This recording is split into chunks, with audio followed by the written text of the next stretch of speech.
Hey, welcome back to the podcast. Super excited to have you on today. Today, we're going to be talking about components of fear. The reason I wanted to talk about this was that, no matter what we do in life, there's always some kind of fear to degree and level of it, whether we're trying to do something for the first time or something trying to expand or scale on. There's always some kind of fear that prevents us from really potentially taking action at the time. For most people, action is usually a prevention that they use to not move forward towards something that they've always wanted to. And so I want to tackle this so that you can really understand why this happens and so that you can plan around it instead of just sitting around at home watching Netflix and Hulu. And the first thing that really, when we really dissect the components of fear, is that many people say that it's, the fear of failure, the fear of the lack of confidence. Yes, those are it. But today we're going to dive into the components that derive to those, what stems those major fears. So one is the lack of right information. I definitely get it. There's so much information out there nowadays. It's so hard to find the right information. But even just having the information at first is usually the part that people have a fear of attaining. Um, this usually becomes this is a fear. This causes fear because if you have the right information, it will give you the confidence and the knowledge to be able to move forward. But many situations that you may not be able to know how to find that information. So the easiest thing that I've always done to find the right information was obviously Google search.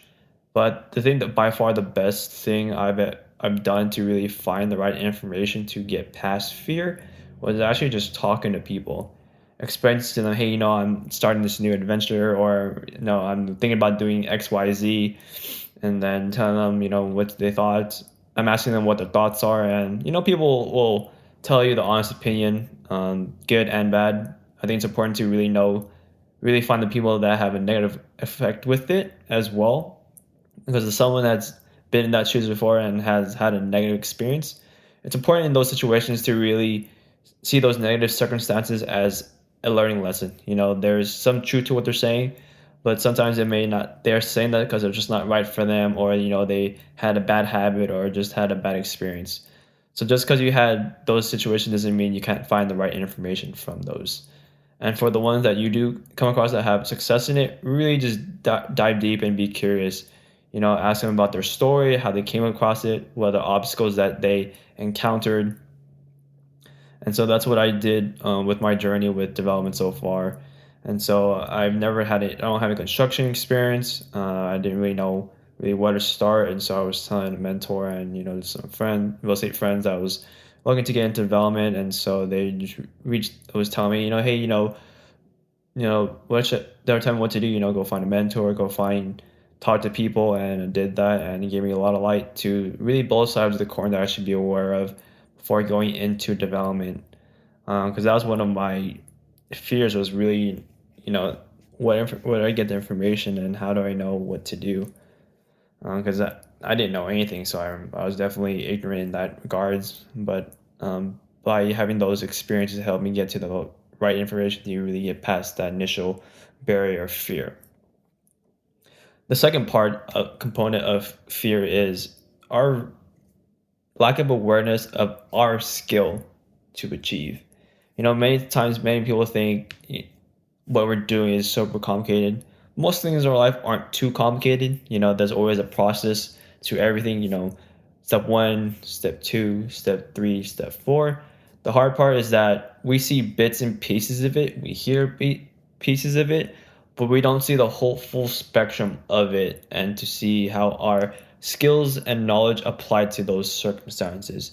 And so what I've learned is to really find out the process of the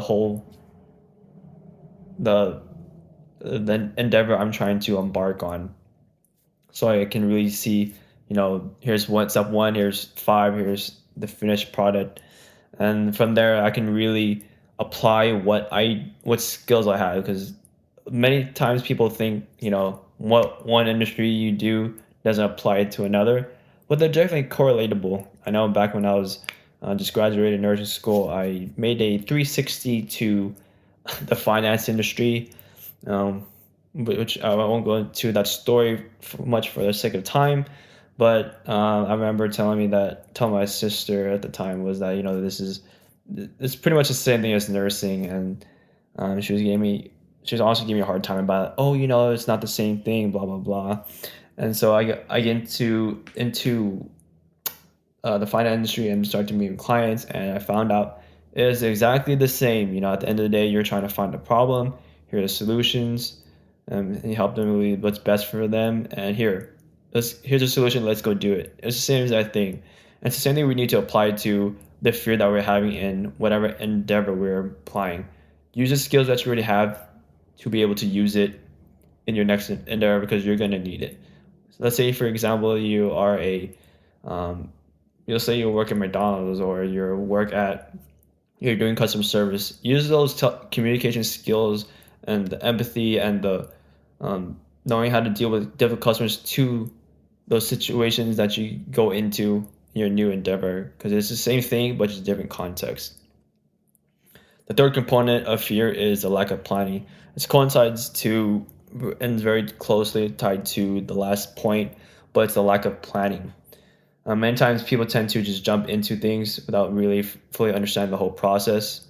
I know I fell for that in the past, just diving right into it. I should have stepped back a little bit and really done a little more planning so I wouldn't fall in as much. I think that caused fear. So what I do now is really start to understand the whole process of it, and once I can find the process, I know what part leads to the next, because at any point there's an equation, and so I'm always just trying to find the equation of what to do in those situations as well. And the last point is thinking time solves fear. For most people, they don't start because, I need time, or it's gonna be better in 6 months. Time is time. Time is an inanimate object that revolves every second, that only tells us at that moment what time it is. It doesn't solve anything that we encounter. It only rotates.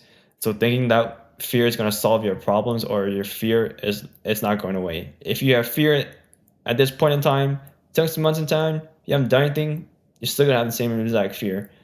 So it's important to really get past time and really start thinking about, hey, how can I start moving forward towards this goal or this endeavor? How can I get past this thing that I'm thinking that time is going to help? Think about what solutions can I find even though I may lack this or that. Time is not your friend. Start taking action and start to plan efficiently. So again, the main components of fear include the lack of right information, lack of awareness of skill of our abilities, the lack of planning, and thinking that time solves fear. Don't let fear prevent you from moving forward and hitting your goals in your life, and start taking action with these steps. Talk to you soon, guys. Take care.